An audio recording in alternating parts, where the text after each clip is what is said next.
I have a beautiful smile. Oh, how I miss it. This morning, I wake up and I smile in my bedroom mirror. I am disappointed at what I see.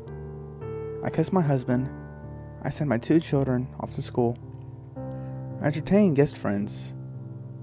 I show them all of my lovely smile. But I look in the mirror and I do not see it. "Are you ready?" Harry calls from the parlor. "Yes, my love," I reply, as I clasp a string of polished pearls around my neck. Oh, fantastic.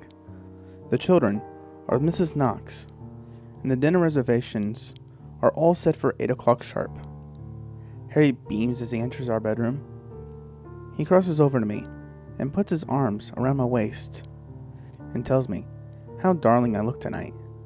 I embrace him warmly, but suddenly I feel his arms stiffen. Vivian?" Harry stutters. "Yes, dear?" I answer sweetly. In horror, Harry raises a shaking finger over my shoulder and points at the old, full-length mirror against the wall. "Your reflection. It can't be. Is it staring at us?"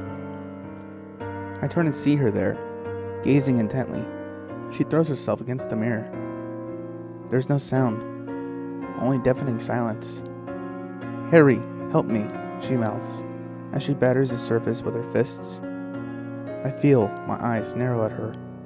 Harry looks back and forth between myself and my abhorrently perverse reflection.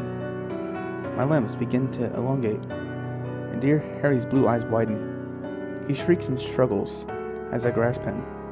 My jaw detaches, my face contorts and splits open at my mouth. My teeth like shined and piercing knives. Vivian claws at the mirror. She beats against it as I devour her hapless husband. Perhaps now she will learn to smile for me.